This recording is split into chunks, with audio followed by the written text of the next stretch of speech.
Hello, and welcome back to Things Are Going Great For Me, a podcast about the arts and the entertainment business. My name is J. Claude Deering. I'm an actor and a comedian. Welcome back. If you're new here, make yourself at home, relax, because I want you all to enjoy yourselves. Get out the decaf, have a Sanka, whatever that is, put on your favorite sweatshirt, and get comfortable.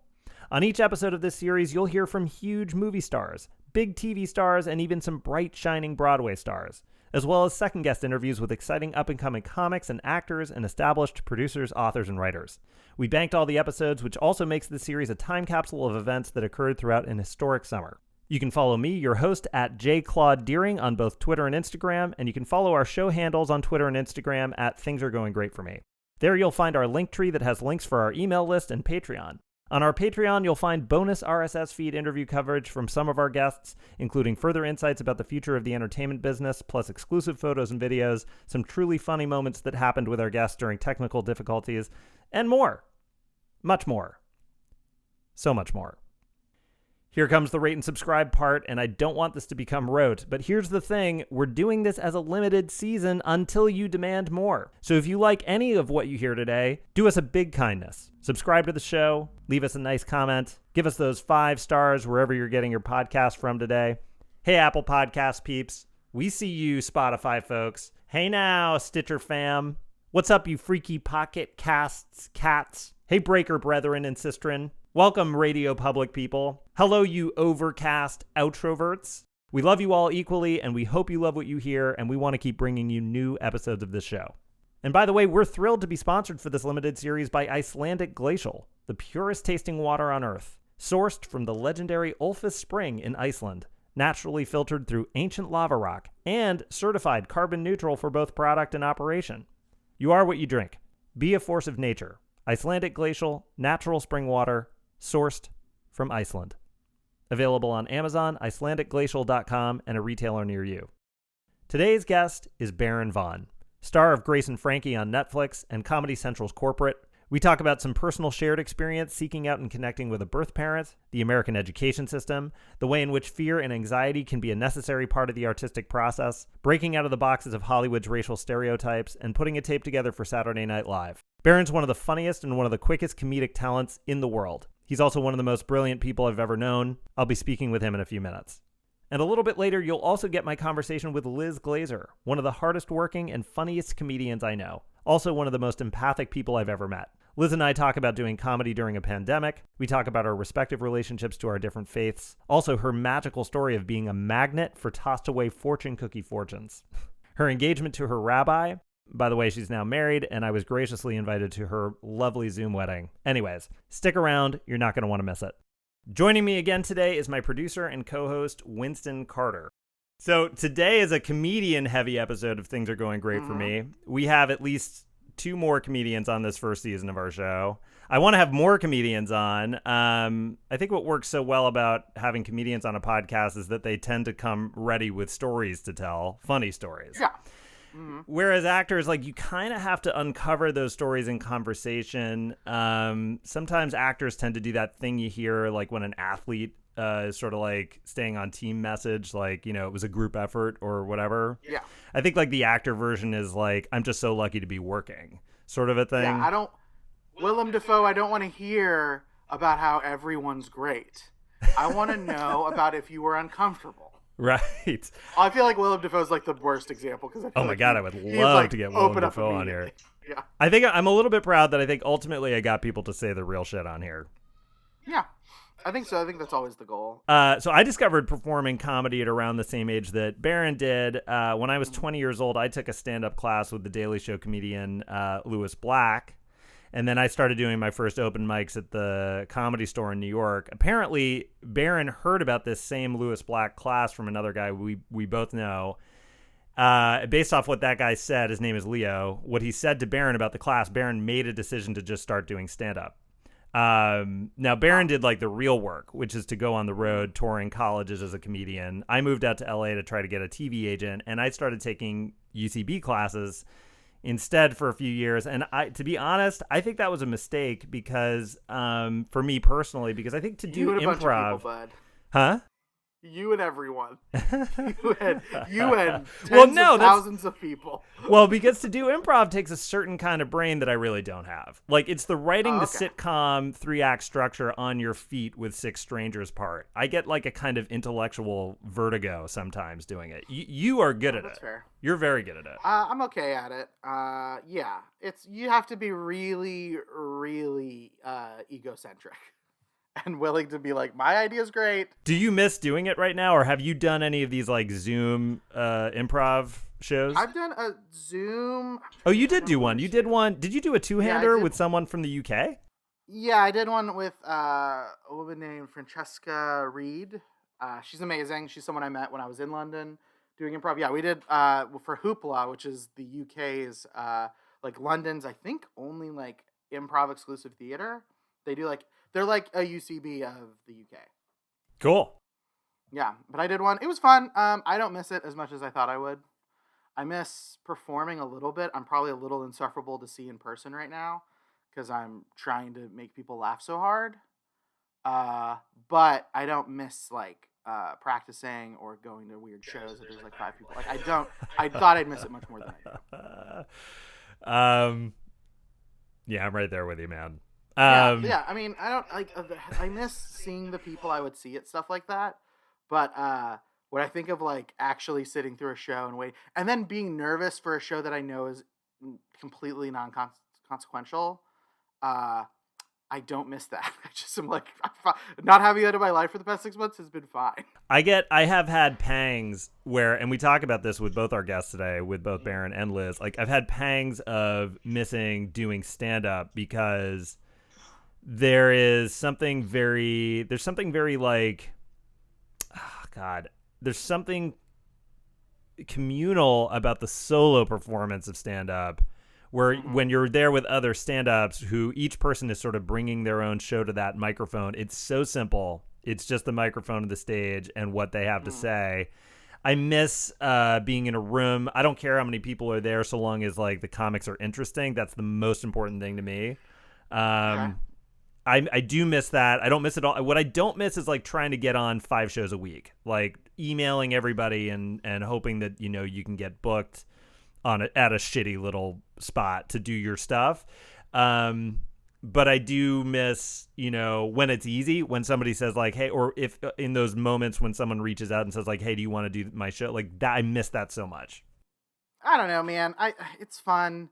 Comedy's great. I think this is a good reset for me. I view this very much as like I'm working on writing more and doing like, I'm like, oh, all the shit that I moved to LA to do that I haven't done for 5 years because I got obsessed with this performance aspect of it. Yeah. And I'm kind of like, oh yeah, this is like maybe a reset I needed. I hate why it's happening. And I hate that we're all stuck inside, but I'm trying to make the best out of it. But like, okay, well, if I'm forced to be in, what are the things I can do that don't involve, you know, going to a black box theater at 9 p.m. 4 nights a week? At 10 p.m., 11 p.m. Oh, God. Dude, I don't do 11 p.m. shows, man. I don't do them anymore. When you got the 2 kids and you have to tell your spouse, like, sorry, I have a show at 11 p.m. And the eye rolls are just eye rolls for days. It's not like anything after 10. It's not even that it's like, oh, the show's done at 11.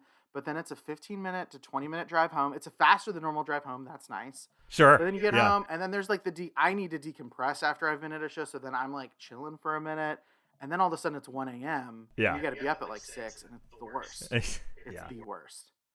Ugh. Okay, folks, you've been very patient with us. Without further ado, here now is the professor of comedy himself, Mr. Baron Vaughn.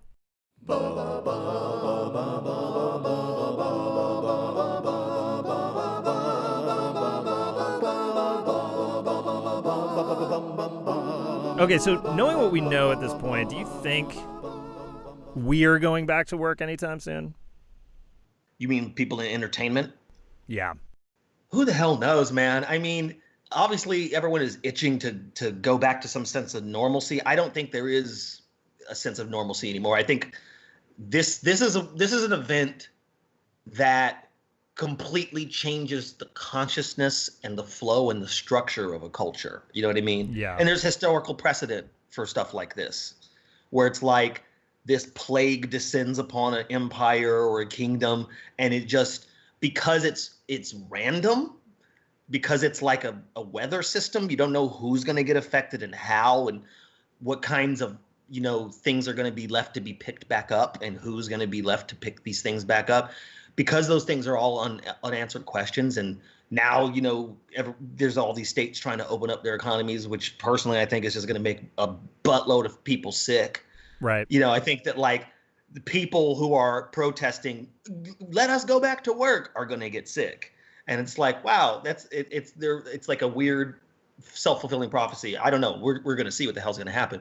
But that said, like, it's hard. We work in an industry that, first of all, it's not run that well.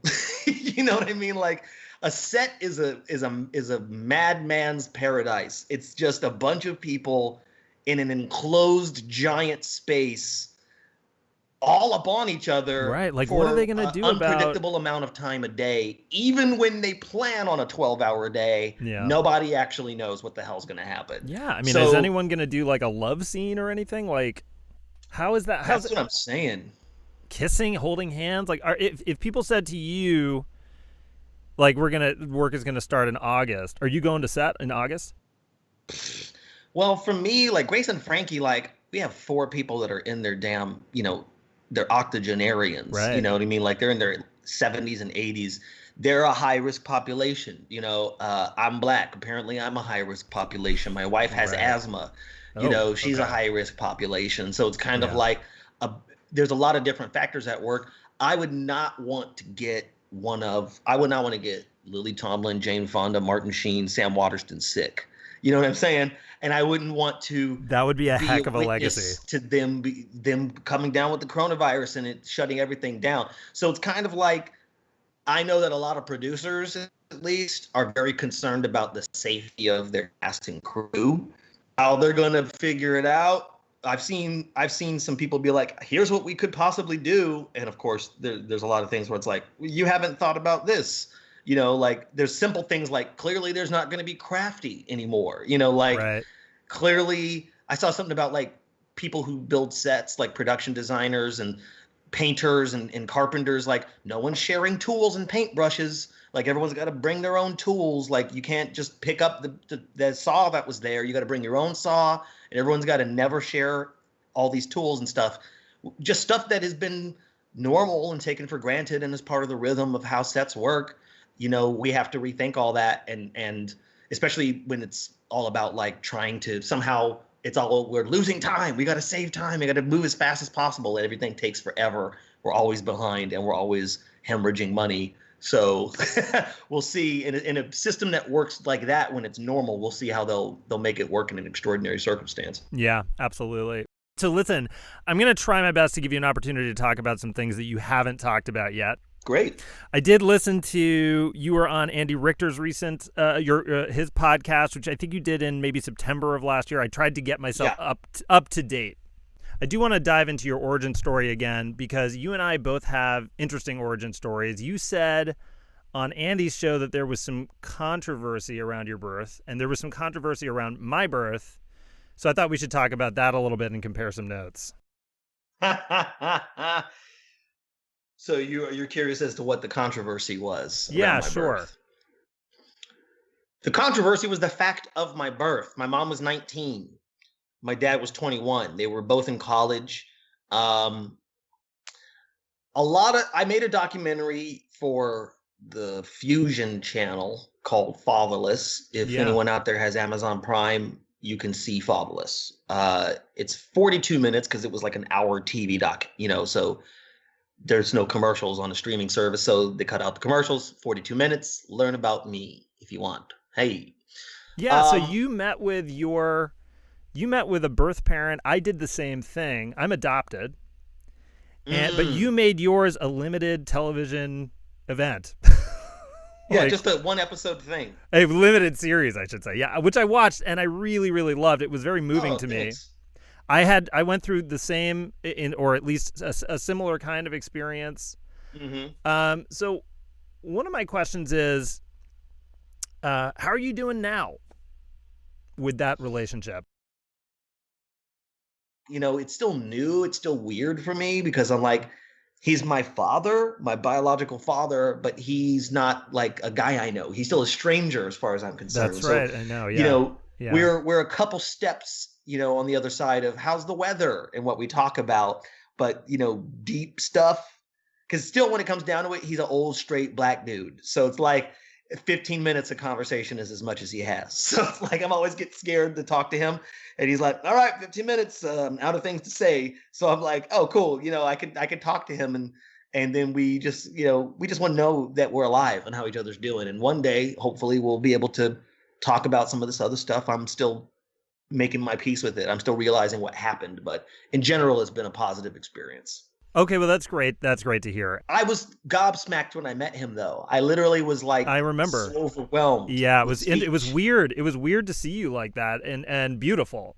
Thanks. To see you coming into contact with an element of your life that you had no game plan for, like in the actual moment, which is how it was for me. So I met my mother, my Irish birth mother, in a hotel in Dublin.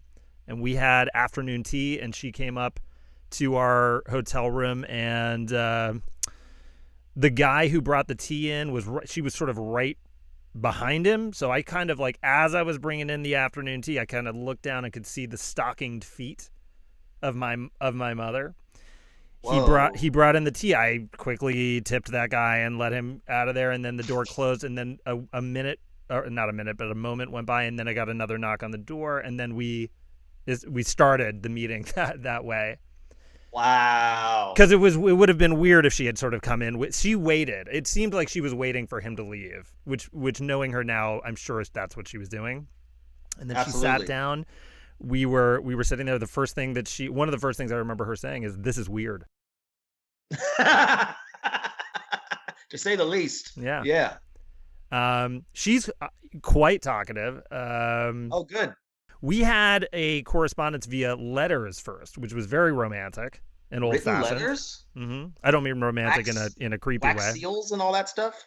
Yeah, I think they were handwritten notes. Yeah, and she was fascinating in the sense that she was interested in stuff that like my adoptive folks really aren't that much. Like she watches a lot of good prestige kind of television, which my folks don't really care about as much, but like she talked. I remember in early letters we were talking about things like The West Wing came up, and I was like, oh my gosh, I was like, this is a person I can talk to.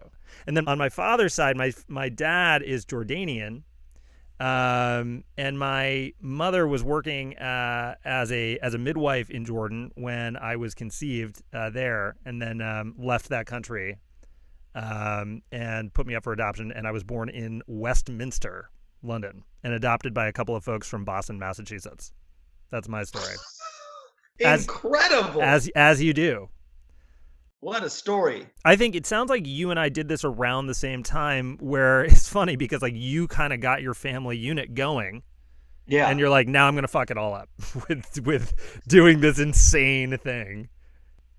Absolutely, because I mean, that's the thing about fear is that, I hate to quote FDR, but the only thing we have to fear is fear itself. That's right. Which is an interesting thing because it's an interesting idea because it's just kind of like, we don't actually fear the thing. You know what I mean?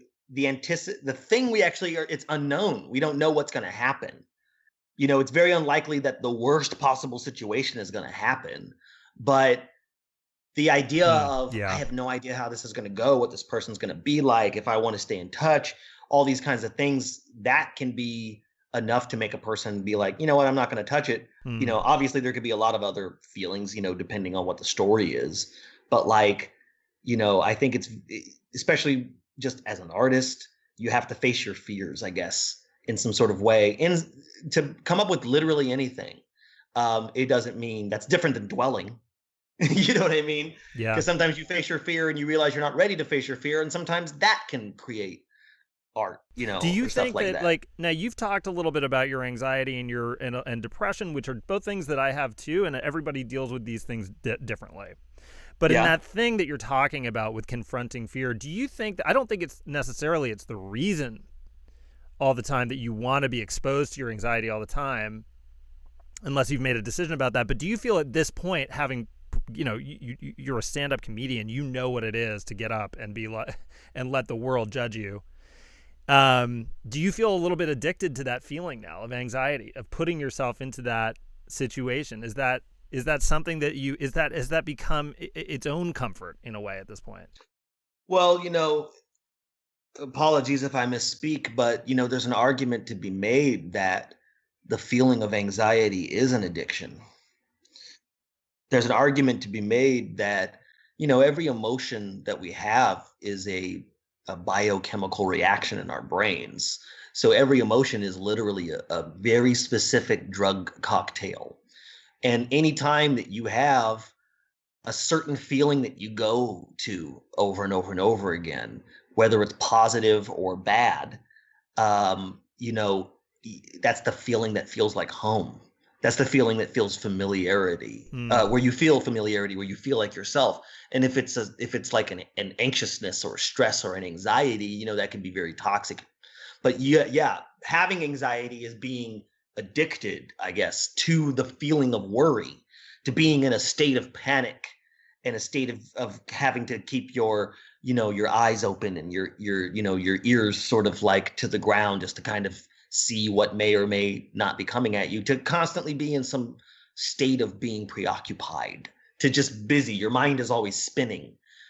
Sometimes I say that anxiety is our creative impulse that we have turned into a bat to punish ourselves with, because anxiety is just it's a toxic form of storytelling. It's like if you put all your anxieties into a script, people go like, well, that's a dynamic story. Right. But instead it's the thing that we say to ourselves that prevents us from, taking a step, from getting out of bed, or from climbing a mountain, or from speaking feelings to a person we might have feelings for, or to, standing up for yourself, or to saying no to somebody. We tell this story to ourselves to prevent ourselves from growing. And then at the same time, worry about the stagnant growth that we're having at the same time. So all that mixed together becomes anxiety. Having an awareness of the anxiety that it's almost like a demon that runs you.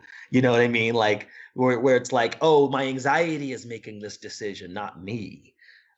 It takes a while, and it still takes me a lot of time. I think I'm at the place where I'm aware of the difference between me and my anxiety, but it is me. So it's like, it just feels like I'm having a reaction, but sometimes I can go, wait, this is coming from that place. This is coming from the place that makes me just want to be busy with being worried instead of it's not useful. You know what I mean? So it's kind of like, and that's an interesting way of putting it, that stand up is sort of like I'm putting myself in an anxious situation. I think that's a really interesting observation about what it means to be a stand-up. And as far as I can tell, all the stand-ups that don't have the opportunity to go to a club and make a group of strangers laugh are going crazy right now. I'm hearing that. They're doing shows, but it's not the same as having that immediate feedback. What is a laugh but somebody involuntarily going, I love you? That's what a laugh is a bunch of strangers going, I love you. That's what any comedian is receiving, even if they didn't go looking for it. Then they start to get used to it. Even if they're not a person who needs that, then at some point you still become a person who needs that, because it just feels good. It feels good to have that power where you can make someone laugh. Well, also, you've talked a little bit about the idea of being unwanted, which is something that adopted folks feel, I think, too. But what we have is a double thing, which is like we feel unwanted, but we also feel special because we were chosen, which is a thing that Steve Jobs experienced as a kid. When he has the same background that I do. He's half Middle Eastern and half white. And some kid in his neighborhood was like, so if you're adopted, does that mean that your birth parents didn't want you? And he ran home crying, and his mother was like, no, you're special. We chose you. So my question for you is, do you have the I'm special part? Definitely not. It was never something that was instilled in me, at least not at home. I guess I kind of got it at school, from whether it be kids that thought I was funny or smart, or whether it be a teacher kind of recognizing that I spoke differently, or, I had interesting things to say about what was going on in class. Teachers, there was always a handful of teachers that took an interest in me, that pushed me in directions that luckily were beneficial. That's why I go like, well, the education system's weird, because the biggest education I got in school were the teachers who gave me things that were beyond the curriculum. Like, clearly the curriculum was okay, but like, you know what? You read this book. You know what? You do this equation. You know what? You read this play, or just kind of like taking clearly this kid is hungry for knowledge. And what I'm teaching in school, any teacher actually, I think, except for, of course, the pieces of shit, of which there are many, any teacher wants to actually teach, and the educational system gets in the way of teachers being able to teach. It's just like you and me, we want to make people laugh. We want to make content. We want to write. We want to direct. The industry's in our way. Oh, you know what I mean? You're right. I remember a friend of mine who's a comedian, will remain unnamed, was talking about, at the time, her wife was in this movie, and they were playing with her schedule because it was shot in a different city. And you know how sets are. It's like, we need you. No, we don't need you. It's like, oh, okay. Yeah. Can I fly home? Yes, you can get a ticket and go fly home. Okay, cool. As soon as she's about to hit buy, they're on like, whatever website she was on, they're like, whoa. Actually, we're redoing the schedule. We might need you to. It was just like they were playing with her about that, right? Right. And my friend was like, wow, I could just never be an actor. This just sounds like it's so hard. And I'm like, literally nothing that is happening to your wife has to do with acting. Like, that's all production stuff.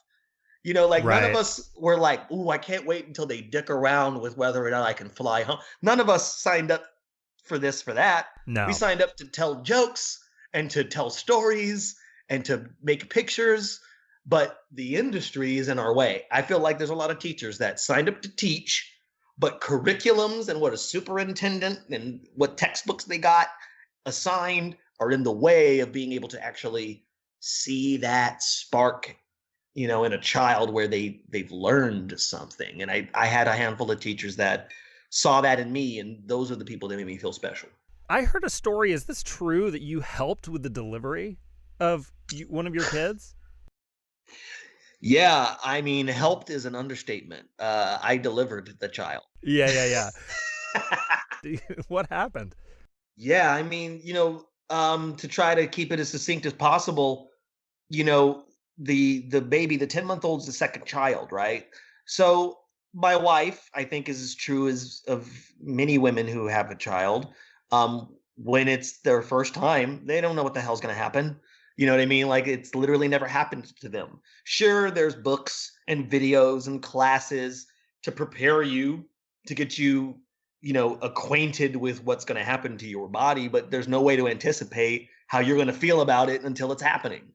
So we went to this, we were actually going to a place that's like a birthing center that was run by a midwife who's a very interesting, wise, smart woman. And that was our plan, is to have the baby there. But when it was time for the first child to be born, it was such an intense experience that my wife was like, you know what? I'm going to need that epidural. So we ended up going to a hospital, and she got an epidural. Yeah. Therefore, she didn't really feel what happened, right? It numbs you. Right. So with the second baby, in general, when women have another child, it always happens faster, they say. It always happens faster. That's right. Yeah. It's almost like there's a curriculum that their body has now has. That's a good way of putting it. There's a handout that goes around to the cells, like, hey, we had a baby, so next time everybody pay extra attention to section 8A, which is squeeze like a motherfucker. Okay, everybody with me? All right. On 3. 1, 2, 3, baby. Whatever. I like that it's a New York crew. Body has to give itself. Yeah. In the old school New York construction worker accent. It's the guys from Ghostbusters, the characters that they get into when they're pretending to be doing work on the road. Why you guys got a nuclear reactor in your basement? That's not code. Right. Whatever they say in Ghostbusters. That's not up to code. Anyway, point is, because she didn't feel the birth of the first child, when she started having the contractions, she just thought it wasn't painful enough. As funny as that sounds, like, women's heads are filled with, it's gonna be, your body's gonna be like, it's like Right. what we tell women is gonna happen to their bodies is horrible, and it sets every woman up for being like, no, I don't want this to happen. So she thought it was gonna be this, root wrenching, earth shattering pain, but because it wasn't, she thought she was having false labor. So she was having contractions all day thinking this isn't the real thing. It's going to be more intense. It's going to be more intense. And then I was watching a movie in the front with our son, the one that's already alive. And she just kept having like, ah, and I'm like, are you okay? She's like, yeah. I just need to go lay down. I need to go take a shower. And then there was a point where she made a sound. She was in the bedroom and I go in there and she was like, ah, and I'm like, is everything okay? Because we were like close to the day of the, the due date and all that stuff too. Yeah. And she's like, yeah, I just need to go to the bathroom. And then her water broke. And she was like, oh no, I just peed. I'm like, no, you did not. Right. That is not pee. Your water broke. And she's like, oh, meanwhile, it's 5 p.m., on a weekday. And so it's like, do we want to get in this car right now? Right. With the rush hour she's like, traffic. I need to push. I need to actually push. Yeah. So next thing I know, she's on the bathroom floor on her hands and knees. Oh my gosh. On the website of the birthing center, being like, all right, get some towels. And I'm like, towels on it, getting these towels on the ground. And she's like, wash your damn hands. And I'm like, washing the hands, getting my hands ready. Meanwhile, the older kid is like freaking out because his mom's making these sounds like, ah, and he goes, ah, he doesn't know what the hell's happening. He just knows. And I'm kind of like, I went into the freaking zone. Luckily, all this anxiety pays off. Some people call it anxiety. I call it rehearsal. I was like, the moment I've been waiting for. I love it. Everything's going to shit. I'm ready for it. I feel the same. Yeah, I feel the same way. So next thing I know, like, she's making all the guttural sounds. She's like, okay, check to see if there's a face. She's like, it feels good to push. It's insane, but it feels really good to push. And I'm like, okay, cool.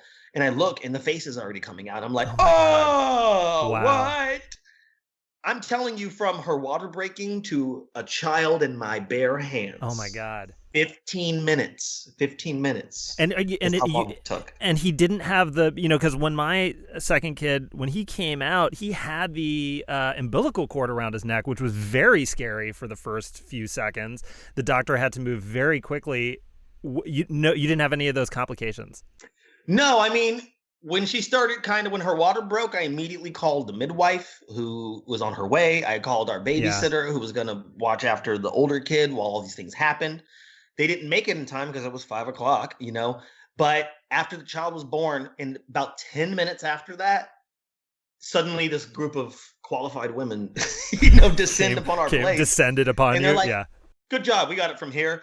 And, she was on her hands and knees. She was on all fours, which apparently is supposed to be the most natural way to give birth, or squatting or something, right? Yep, that's right. So luckily, those complications didn't happen. He came out. She started holding him. Apparently you have this rush of like endorphins. So like women who have natural births, the moment they're holding a child, they don't even remember what it felt like. It's like out of their head. It's no longer like, man, that hurt. Whoa. Is it just me? Or am I open wiped? Like, they're not saying that. Yeah, I guess that's kind of true. I mean, I remember Catherine, I remember still shaking, like with her arms, but I think that was from the epidural. But I could be wrong about that. But I remember the first time her getting the epidural, that's when she started to shake with our first kid. And then the second time she couldn't stop shaking after the birth, which was scary. Both times very, very kind of scary. Yeah, I mean, I'm not exactly sure how the epidural works and all that stuff. As much as baby came, I put the baby in her arms. She was fine. Man.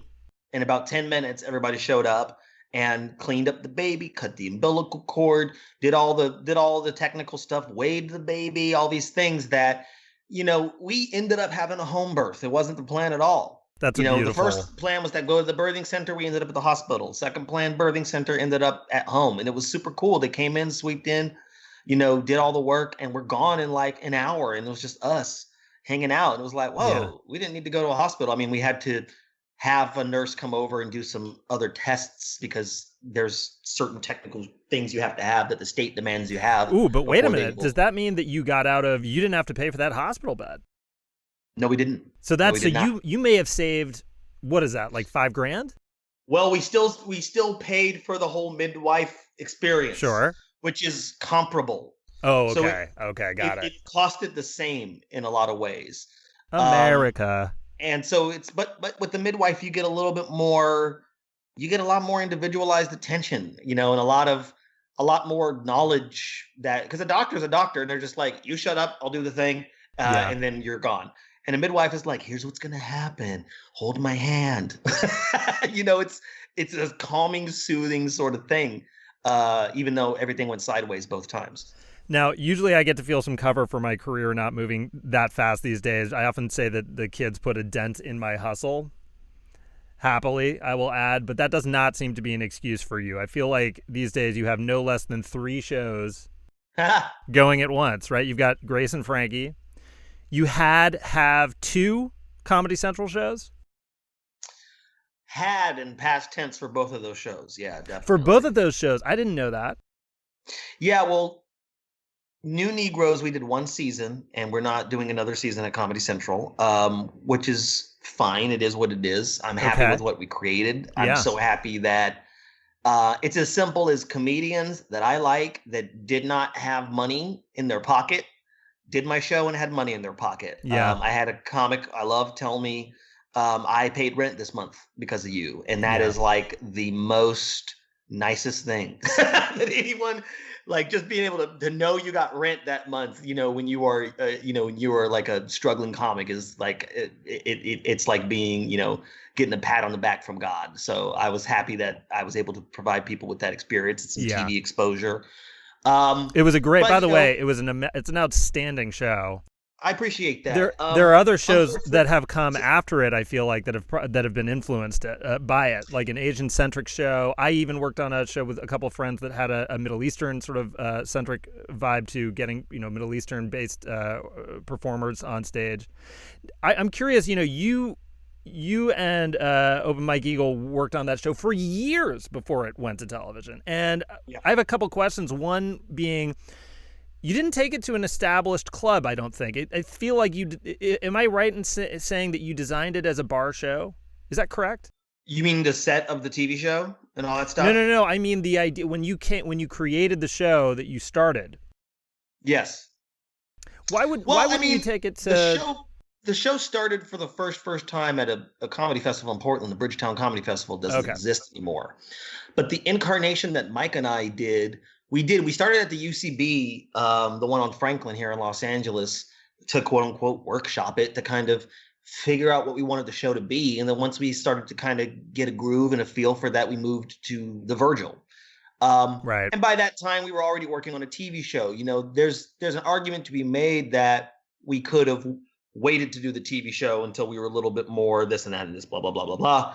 But I knew that we were on the cusp of something. And I do think that there was a wave of shows that were, the point of them being, even when you're talking about Middle Eastern centric or Southeast Asian centric show, is to, break people's notions of what that might mean. Break people out of the boxes. Yeah, exactly. And so it's like the irony is that we have to, make a quote unquote black show to sort of prove the point that there is no one way for black people to be. Right. It's like it's a tricky thing because I think sometimes people go like, oh, it's all black people. Well, then I'm not black, so I shouldn't watch. And that's not the case. No. Yeah. No, there's so much that I think you find that's universal. Do you agree?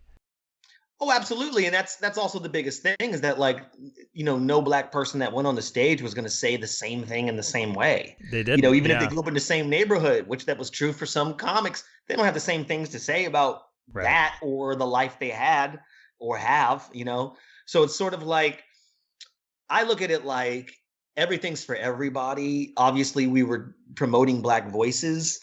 And I think that it's part of the trick of how marketing works.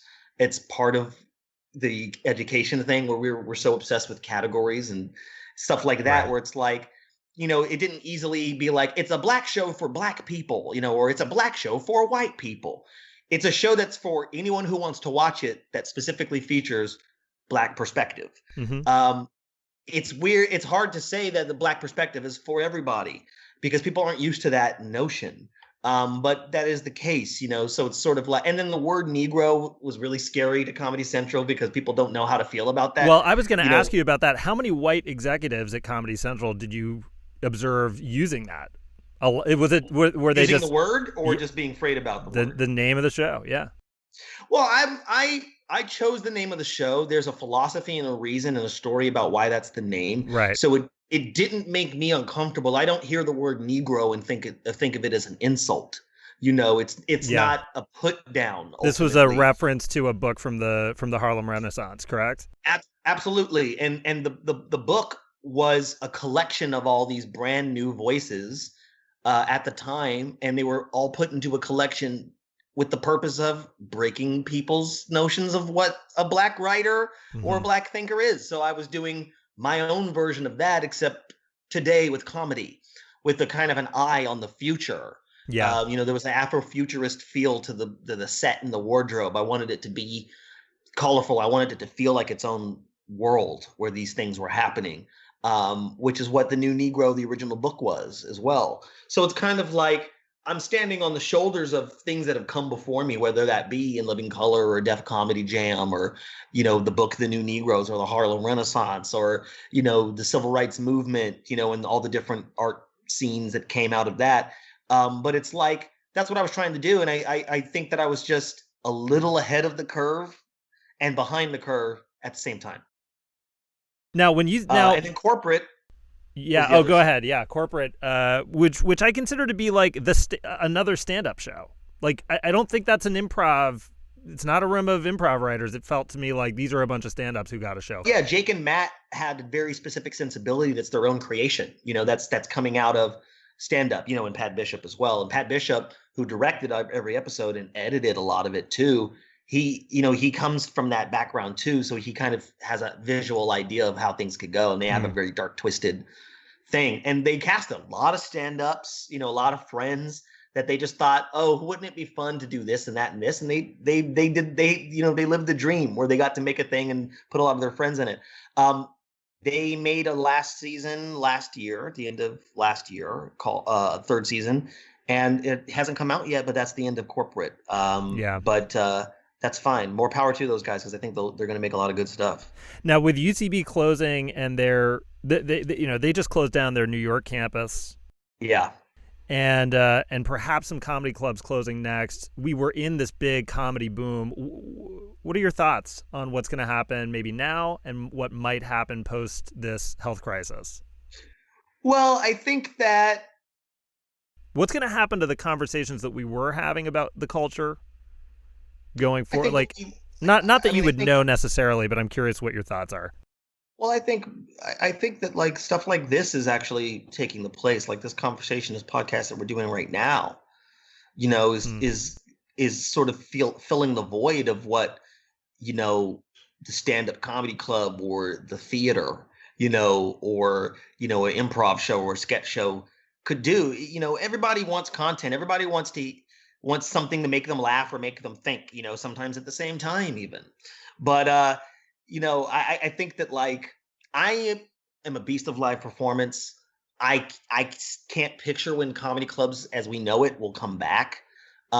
In the meantime, I think I guess I kind of have hope about like, necessity is the mother of invention. So I just feel like people are coming up with all these different ways to get their voices out there and to make content. And, it's too early to say what's going to dominate and how and when, but I think that something interesting is going to happen. And I think that everybody should think about the kinds of shit they want to make, right now and what they want to see and what they want to share with the world and figure out a way to make it happen. I think that like all the old models of how things are gone, those are all comfort models, familiar. Right. Oh, but I can't go to a comedy club. I can't go to do.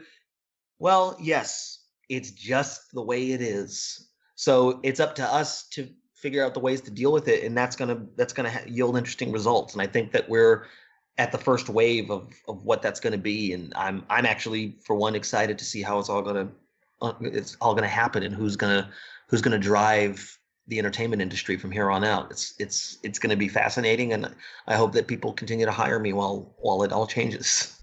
Did you ever audition for SNL? I almost auditioned for SNL. I mean, I did. It wasn't. I've only auditioned once. Most people who have been on SNL auditioned more than one time, and I guess in my brain, I always thought secretly to myself that it would take more than one audition for me to make an impression. I don't think emotionally, a lot of stuff that happened in my 20s, like I look back now and I see how much of an emotional wreck I was in a lot of ways. Talented, yes, but I didn't have an awareness about myself to be able to believe that what I am doing is interesting or worth someone else's time, or like I didn't believe that people would see in me the things I need them to see in me for me to work. I don't feel that way anymore. So when I auditioned for SNL, I was kind of in that place. Like I knew I was on my way to something. I didn't know what that was going to be. I knew that I knew a couple of people that had been on SNL or were around SNL, and people make it sound some people have a great time and some people don't. I had conversations with people that didn't have the best time with that show, and I kind of had this feeling that it wouldn't have been the best environment for me, at least not then, just because a high stress environment where your worth is sort of tied to whether or not you get on would have been devastating. I think I didn't have the emotional tools to be able to handle not being the star, or not being able to get everything I want, like not knowing how to fight for myself and put myself out there like I do today. I don't think I knew how to do that then. I didn't put together. It kind of snuck up on me. I was told it was going to be I was like, you got 3 weeks to put something together, and then suddenly it was like, it's tomorrow. Yeah, that's kind of how it happens. Yeah. What you say? I think that's kind of how it happens a lot of times. Your reps are like, do you want to put a tape together? And you're like, okay. And they're like, do you want to do a writing packet? And you're like, both at the same time? And they're like, yeah, it's due in 3 weeks. Yeah, and then suddenly the day is here, and I was like, that's why I think people get it on a second or third or fourth audition, because if I would have tried out the following year, I would have, all the stuff that I would have done would have been more polished and more practiced. I probably would have even done it on shows to get it to a place where I think it's like the funniest, most solid, most interesting take on this thing that I'm going to do. It was sloppy, to say the least. But it depends on, I think I got to a second stage where it's like the first group, and then they whittle it down, and then they whittle it down, and then they whittle it down, and then Lauren sees the tapes. So it's like, it's sometimes I hear it's like 5-6 levels. So I think I got to the second level with the tape that I didn't even think was that good, which made me go like, well, then next year, maybe I can get further, but then decided not to invest in it. There was a part of me that's like, I don't know if it's the environment for me. And today I don't even know if that matters to think about. Back then, I just kind of was like, it's going to be hard, and also, wah. So, interesting. Wow. I mean, you can be such a demonstrative performer. I think like you would have absolutely killed on that show, and you don't feel at this point any regret about, or not overwhelming regret. I mean, probably you were just busy working. Well, I think I just didn't know what I wanted. Like in a lot of ways, there's all these opportunities, especially when you're young in the game, that look great, that sound great, that you see people do, that results in X, Y, and Z kind of career. But when it comes down to it, it really is just about what you want. And I didn't know in a bigger sense, in a general sense, what I wanted or where I wanted to be. I was just kind of going along with what people were like, what you should do is be on SNL. But I actually wasn't sure if I wanted to be on SNL. I wasn't sure if that was how to use that. It was just kind of like, I want to be seen. I want to be out there as much as I had. But the ways that I wanted to present myself, the places I wanted to go to present myself, I actually didn't know. I was just going wherever people accepted me, and I don't know if that was fear-based or if that was just, me not being very strategic. So back then, like, I didn't know what I wanted SNL to even be, if that was going to be an opportunity for me. Some people just know that they want it and they know what it means and they know that they can blah, blah, blah. I didn't really have that kind of like, drive, motivation in me like I do today. Back then it was kind of like, well, it sounds like it's really cool. I just thought it's a good opportunity and I'll rise to the challenge if it presents itself. But it wasn't like something I didn't really like back then, like fight for certain things. I was too scared to really care, just in case it didn't work out, in kind of a way. Yeah, and you don't want to feel that sense of like, yeah, they're going to pass. Maybe the worst phrase in our business, they're passing. Yeah. You want to talk a little bit about your new show, The Great Debates, which is going to be on Sci-Fi Wire, correct? Yes, I think it's Sci-Fi Channel. Yeah. I am actually unclear about whether Sci-Fi Wire is a different channel than Sci-Fi. And Sci-Fi doesn't stand for science fiction anymore. Is that correct? It's just Sci-Fi. It does. I mean, that's what it's born of that, but they were like, there's got to be a cuter way to make this look. And someone was like, why? And they're like, what do you mean why? We want to make it look good. No, I'm saying the letter Y.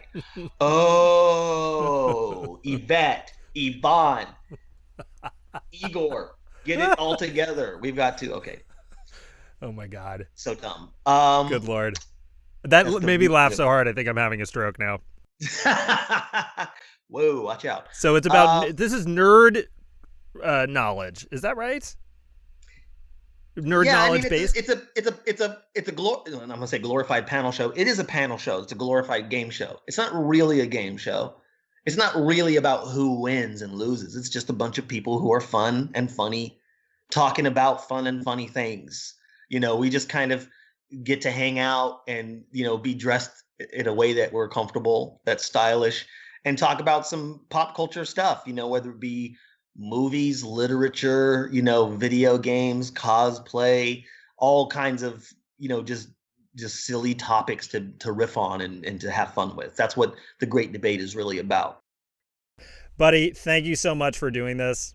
I am incredibly humbled by your generosity and your talent. You've done me favors in the past, and I hope one day I can repay you if I get anywhere in this business. But I wish you and your family safety, prosperity, and good health. Thanks, man. Oh, geez. Thanks. Back at you, JCD. All right, man. I'll talk to you soon. All right. Love to the fam, man. Well, there you have it. My interview with Barron from back in May. A big thank you again to Barron for doing it. I hope you all enjoyed it. Before we move on to our second interview today, I'm going to take another opportunity to ask you all to please subscribe to this podcast wherever you're getting your podcast from today. We've got more incredible interviews with folks like Melissa Fumero, Chantal Tui, Ryder Doyle, Sarah Paxton, Christine Woods, Brandon Scott, Tembi Locke, and Vinny Chibber coming in the next few weeks. If you like what you hear so far, please give us those 5-star ratings. Leave us a nice comment. We so appreciate all of the ratings, reviews, and kind words, and we want to keep bringing you these great episodes. Next up is Liz Glazer, a former tenured law professor turned fast-rising stand-up comic, a fellow podcaster, mystical fortune cookie fortune finder. We also talk about her panic-inducing bat mitzvah. It's a really fun chat. Here now is me talking with my friend, Liz.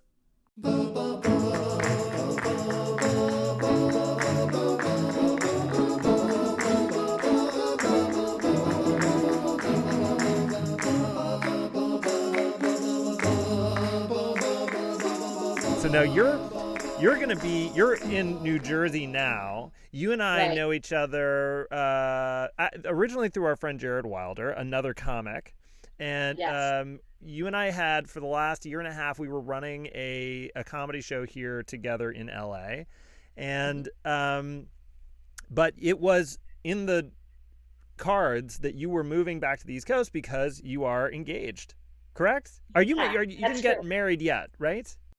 Well, we're not like Jewishly married yet. That'll be like on a Zoom at some point. Okay. Whatever. But so I've been in a relationship with my girlfriend, Karen, we've been in a relationship for 3 years, and we knew even at the beginning of when I moved to LA, it was in my head that I would come back to New Jersey, which is also where I'm from Right. and where she lives. And so, yeah, so like I wanted to be in LA, but like, and I don't mean this with any bad things to say about LA, Here it but comes. like it would, for me, it was just a place that I wanted to go to and come back. And I get Yeah. the whole like, you'll never leave LA thing, which a lot of people told me. And I was open to it being true, but like I kind of knew that I was leaving just for my own personal reasons. Yeah. That's Yeah. fucking fine. Not Yeah. everybody has to live here. Sure. But it's also like now traveling is less easy to do, but the idea has always been in the same way that while I was living in LA, I came back and forth because Karen and I were together that whole time. So Yeah. too, the idea was to do that in the reverse after moving back to the East Coast. But, of course, now it's harder because travel is something that doesn't exist like Right. everything else. Yeah. Right. Right. You are one of the hardest working stand-ups that I know. Thanks. Every month it felt like you were putting out no less than 20 upcoming stand-up dates. You were, as we said, you were splitting your time between LA and New York, doing shows on both coasts. So let's talk about this. I was talking with Baron Vaughn for this series, and he remarked about how comics are going crazy without that immediate relationship with an audience. Sure. Are you going crazy right now? Are you stuck at home with that void or lack of an audience connection? Right. I don't perceive myself to be going crazy, but I imagine that if I actually were going crazy, I don't know that I'd be the most reliable narrator of that fact. Right. So assuming, those biases, I guess I remain agnostic about my own mental state and whether it's dipped into some land that we'd call crazy. However, I understand the idea that stand-ups feel a way about like not engaging as a stand-up comedian with an audience in the normal way. I don't feel that way, and maybe it's that I'm denying that I feel a certain way. All of that's possible. I remain a human with biases. However, I for a long time, first of all, it's true what I said earlier on this call, which is that like when I started doing stand up, it was about stand up, but it was also about freedom. It was about finding ways to play and to express myself and to sort of really be myself and be honest in a public medium in a way that even teaching, which provided a lot of freedom, like being an academic does, it didn't provide me, just literally there's no boss, nobody cares, just figure out what your voice is and use it. Yeah. And so that, I think that because that was my entry point, it's maybe been more fine in quarantine, but that's sort of a kind of abstract answer. In a very concrete way, I have had footage. I've had like basically maybe like a year after I left my job as a law professor, I started being very convinced that I should record a lot of my life because I would have a show and I would use original footage in that show. And right. when I first started doing it, sometimes it was kind of weird and like my family would be at brunch and I'd just be recording and, then that became normal and I have a very funny family. And in quarantine, basically because I missed my family members, I started making mashup videos of my girlfriend Karen, my brother, my mom, and then my father died unexpectedly. That's right. And then I also made a video of my father, and I basically was able to do this because I had a lot of video footage from all these years. And again, I believed all the while that I was taking the footage, that it was for something, but I wasn't sure exactly what it was for. And I think quarantine and this time, maybe also the passing of my dad, all of it together has allowed me to kind of see into a way of using that footage to make content.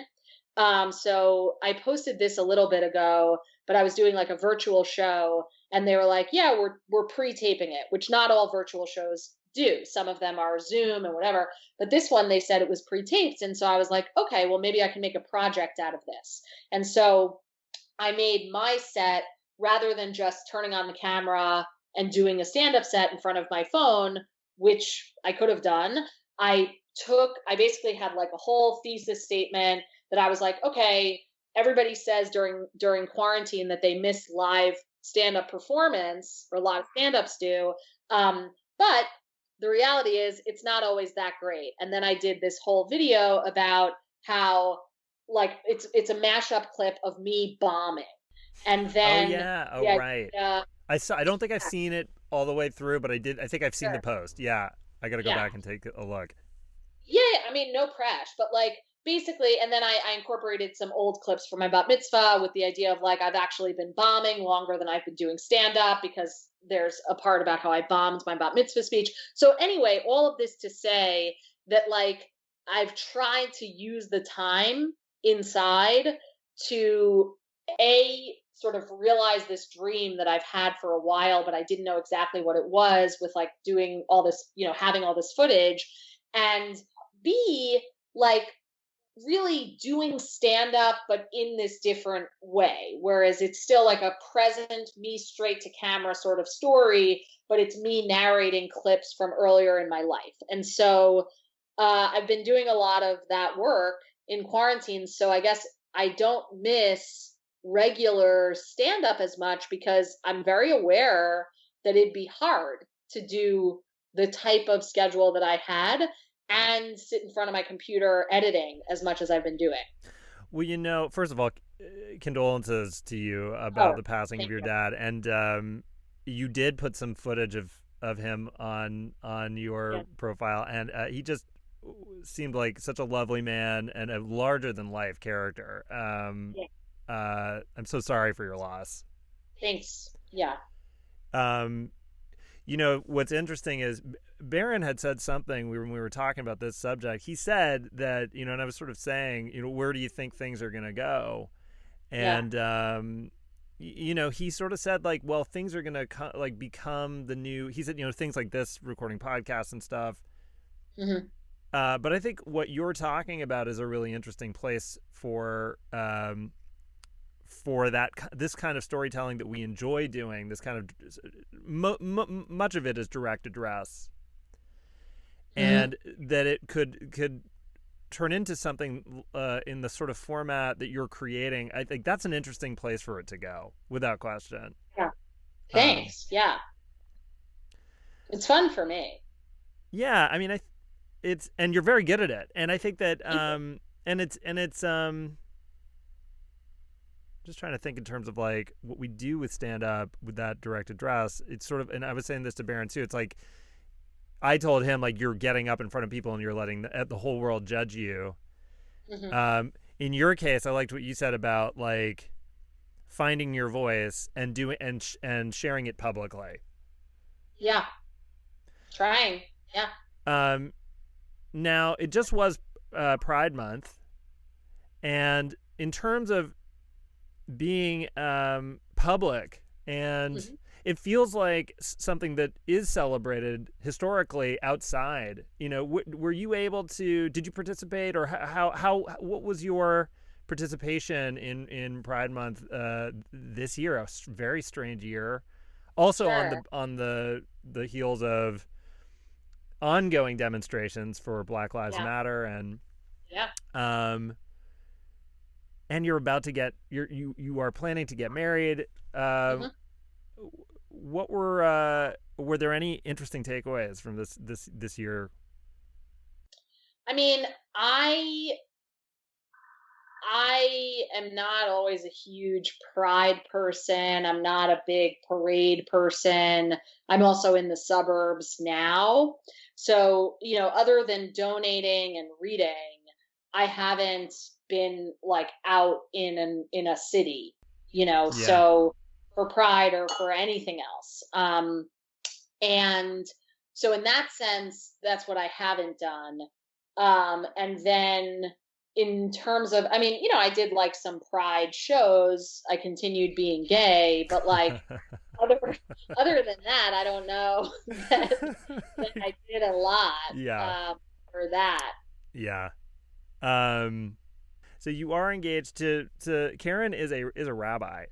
It's true. And that is, it's almost sounds a little bit like an old-fashioned setup to a joke.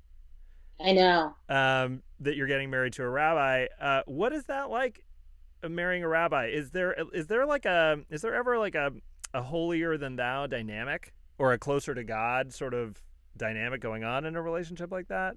That is a struggle, or? Yeah, I mean, not for us, because I think my own narcissism takes care of that.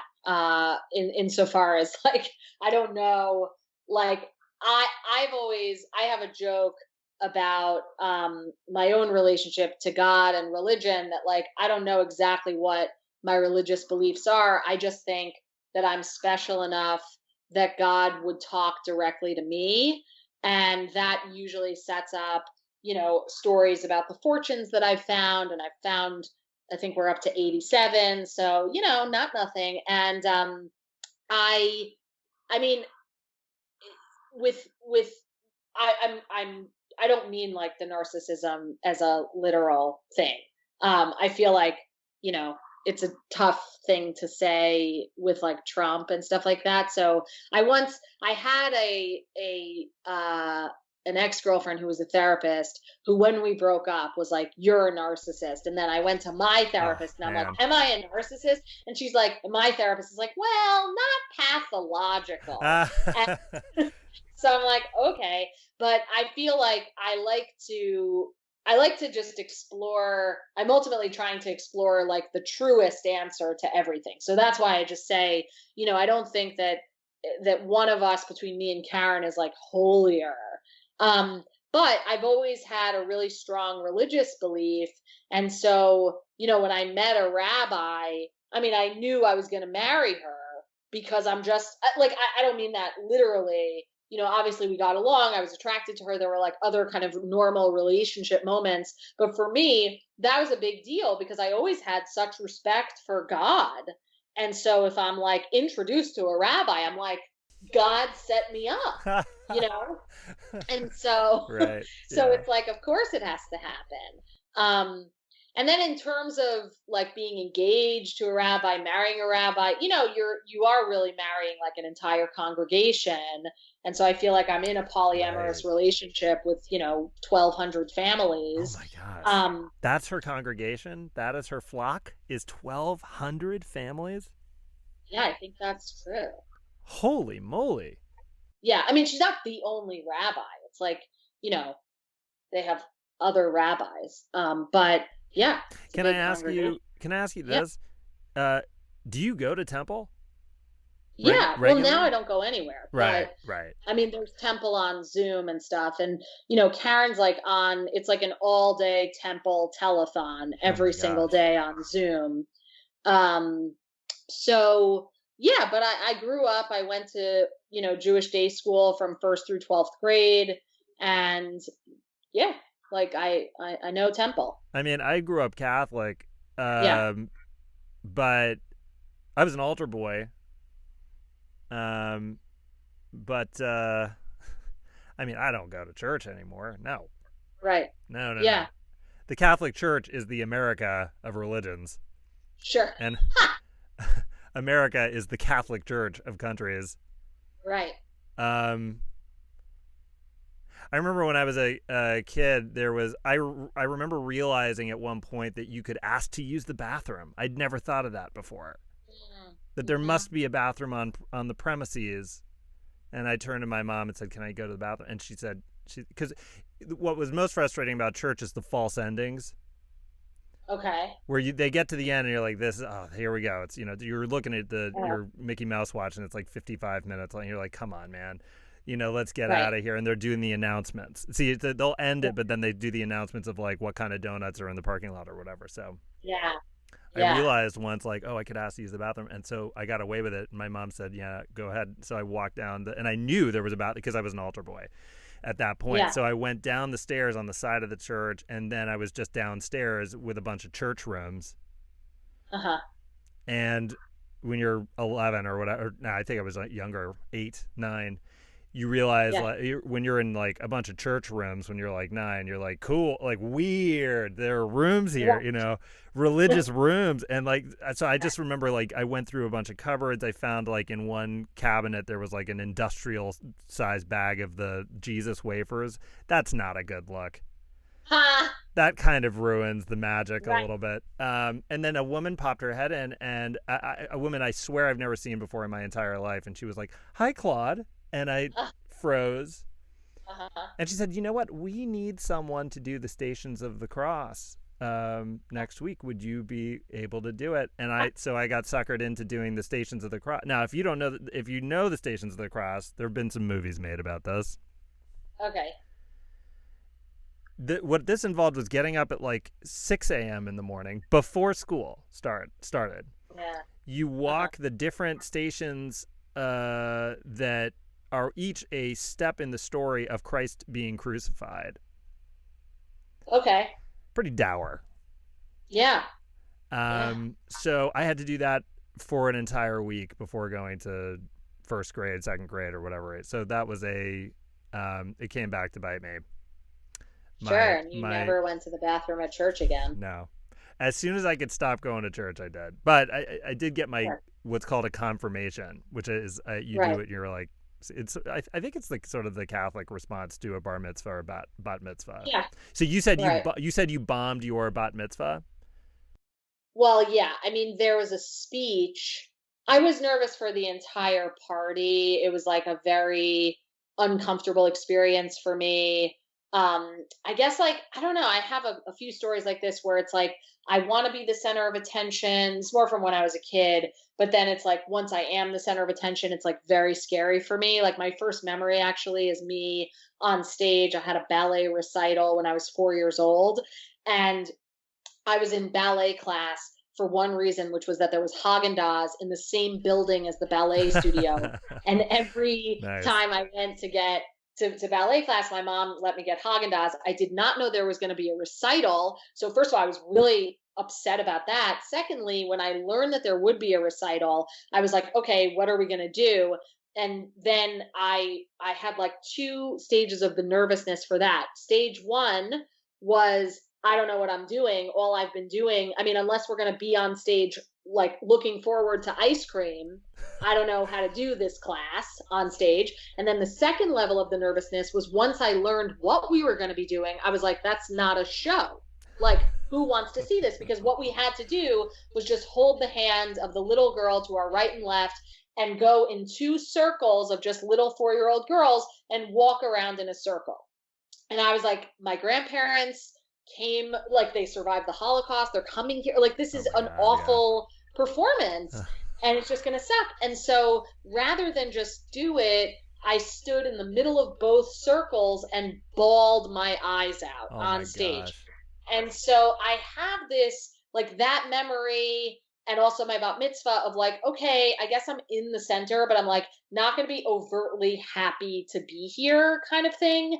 And so at my bat mitzvah was sort of a similar vibe where like at a party like that, like similar to like a Sweet 16, they have like these hype people and they say your name a lot. And like, I think you're supposed to react to your name being said as like, woo, it's my bat mitzvah or something to that effect. And I, like anytime the DJ, MC, whoever would say my name, it was like my mother was saying my name for me to clean my room. You know, so it's just like, Elizabeth, I'm like, what? And so it was really upsetting to me. And obviously I have all the video footage, not because I was taking it, but because we had, you know, like my parents like got a video you get a videographer. Yeah. I've been to a couple of bar mitzvahs. Yeah. Right. So, and the speech part was like really bad because I went to school, I went to Orthodox Jewish day school, which is like sort of a level ahead of where we were in my parents' specific like level of Judaism Okay. observation. Yeah. But And that it was was kind what of a was that was what was close. No, that was what was, I think, most impressive. Like in some Oh, ways, okay. like it was an education in everything that we were doing wrong at home. Like I think, Hmm. and that was puzzling for me at first, but then I started thinking about it. I'm like, oh, it's like the most Jewish reason for sending your kids to a school, which is like our kids will know more about Judaism than anyone at our temple. Mm. And so it was like, I don't know, whatever. But Yeah. that's not exactly why they did it. My parents are both children of Holocaust survivors, and I think they wanted, us, me and my brother, to have like a really solidified understanding of our heritage. Yeah. And in their mind, that would come from this Orthodox Jewish day school. Whatever. It was a good Yeah. experience for me, and I'm very grateful for it. But when it came time to do the bat mitzvah speech, there was this assumption from school, I guess, that like since everyone else's parents were kind of like knowledgeable about Judaism, there wasn't any formal like assistance with writing your speech. It was just kind of this thing where it's like, okay, there's a portion of the Torah that's read on the weekend of your bat mitzvah. You'll find some books, you'll look it up, you'll say something about that portion. And we had one book in my house, in my parents' library, about the portion of the Torah, and it was like it had one little page for that portion. And I did the thing, I don't know if you relate to this, but like I did the thing where it's like I wasn't sure if I was or wasn't plagiarizing, because I was like looking at the little article about my bat mitzvah portion, and I was like, I don't know if I could say it any better than this, like sort of doing the thing where I have a thesaurus by my side, and I'm like, I guess I'll say utter instead of said, Oh my or like gosh. comprehend instead of understand. And so when it came time to deliver the speech, I felt so ashamed because I Right. knew it was not my words. Yeah. And so, like, what's funny about the video is like, I started to notice this, and in the video that I made, I sped up the portion of the video and did like a voiceover, because the videographer of my bat mitzvah during the speech, because I was bombing so much, just played with the zoom function on the lens like a lot of times during my speech, because he's just like, this is not usable, until she quits her job and 30 years, becomes a stand-up comedian, and decides during a And then it's pandemic and quarantine that she's going to make a video mashup of this. I'll give her that. So That's good anyway, for that. Nice of him to do that. Yeah. exactly. Yeah. Amazing. Mm-hmm. So I do want to get back to something that you did mention briefly. You do have this recurring bit in your stand-up that involves a real-life magical story about finding fortunes from fortune cookies. Mm-hmm. And you had mentioned you've found 87 now. Is that what you said? Can you explain what's going on here? And have you found any fortunes during the pandemic? And if so, were they helpful? Is there some advice? Well, I mean, they're always helpful, because I've, even when there weren't as many, I've attributed magic to them, because they do feel like they're intended just for me. And again, maybe that's just my own self-importance, but it's also like at some point, I recognize, of course, there's a bias that like now I'm thinking of them, so therefore I see them like a red car, and then we see red cars, whatever. I get it. And I think the reason I really love it, that it's happening to me, other than that it's magical, is that I love like magic and whimsy and wonder, but I'm also a lawyer. And so I love the data. I got the spreadsheet. I know, where I found every single one, and I'm like obsessive about documenting it, etc.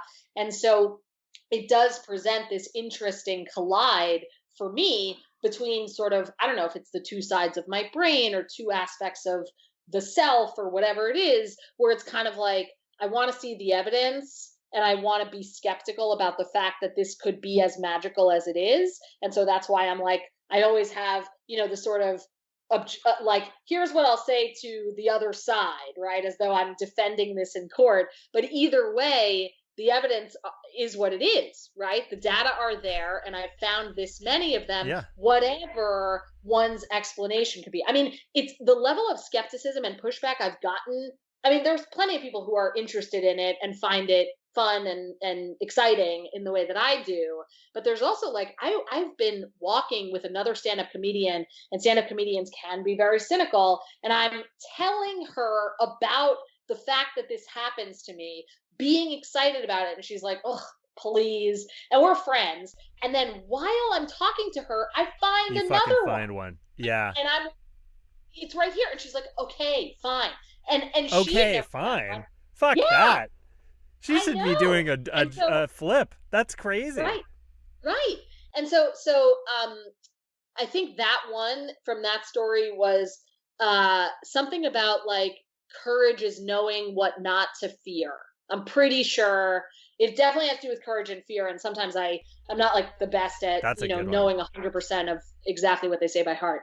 But to answer your question, pandemic, yes, I found, I believe, 3 legit fortunes. And when I say legit fortunes, what I mean is, things that are clearly fortunes from fortune cookies that are on the ground. I've also found ones that are like, there was a rock that said, make a wish, that I saw on a walk somewhere. There was a receipt that said, keep crushing it, because that was, whatever. So just for the objectors in the house, I just want to say, I do note those examples, but they do not count in the official count of fortunes. Good for you.